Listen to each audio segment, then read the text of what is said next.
Thank you for staying tuned. In dominoes, the intercommercial dominoes competition continued last evening with wins for Flo and Wasco. In Group A, Flo on 73 points defeated St. Lucia Distillers 71 points and Sagicor 61 points.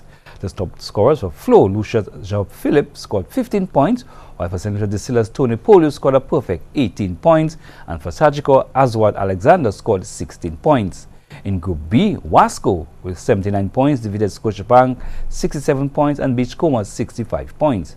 The top scorers for Wasco, it was Jameson Remy, who scored 15 points, while for Scotiabank, Ancha Shalvi scored 15 points. For Beachcomber, Wilson Alcide, he scored some 15 points. In cricket in the region, round 4 of the Cricket West Indies Digital Regional 4-Day Championship bowled off yesterday at 3 venues. Guyana Jaguars captain Leon Johnson, he gathered his 5th first-class 100 to give his side a firm foundation in their top-of-the-table match against Trinidad and Tobago Red Force. The Test left-hander also shared a record second wicket stand with fellow left-hander opener Chandrain Chandrapal, son of former West Indies captain Shivran Chandrapal, that gave the Jaguars the early ascendancy in their day-night key 4th-round match at the Brian Lara Cricket Ground. Scores the Jaguars 245 for 2. Chandrapal, he made 84.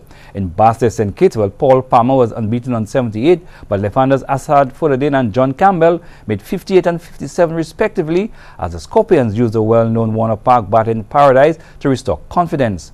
Rakim Cornwall opened the bowling with his off-spin and was the pick of his side's attack, taking 3 for 34. Today, the post-lunch score, the Scorpions they had moved to 342, and Hurricanes batting, they were 50 without loss.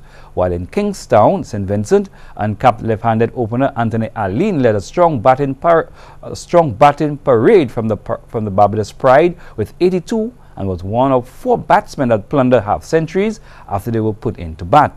All-rounder Kevin Stott was not out on 59, Kenroy Williams made 55, and left-handed opener Shane Mosley scored 54 as reward for resolute batting in a solid effort from the Pride. The Volcanoes captain Tyrone Theophil was the unlikely bowling hero for his side, grabbing 3 for 54. And today's post-lunch score, the Pride, they were 353 for 8. In football, Zlatan Ibrahimovic and Paul Pogba will return to the Manchester United squad for Saturday's Premier League game against Newcastle at Old Trafford. Striker Ibrahimovic, 36, is yet to play this season after suffering a cruciate knee ligament injury in April.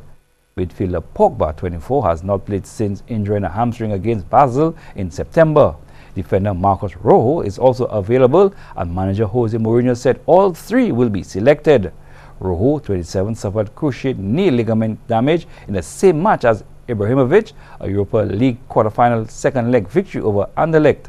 Mourinho said it was clear there was a Manchester United before and after Pogba's injury. United recorded 3 wins and 1 draw in the 4 league games they played before the France midfielder was forced off during the Champions League fixture at Old Trafford. Without him, they won 3 Champions League games and 2 EFL Cup ties, but twice lost in 7 league games, drawing 1 and winning the other 4. And finally tonight, Belgian 7th seed David Goffin completed the semi-final lineup at the ATP Finals with victory over Austrian 4th seed Dominic Thiem in London. Goffin won 6-4, 6-1 to secure 2nd place in the Pete Sampras group and set up a semi-final against Roger Federer on Saturday. Bulgaria's Grigor Dimitrov will face American Jack Sock in Saturday's other last 4 contests. Dimitrov will play Pablo Carreno Buster in the last of the round-robin match today, but with the qualification scenario settled, they are playing for 200 ranking points and the $145,000 prize money for a match win. Stay tuned. The weather is up next.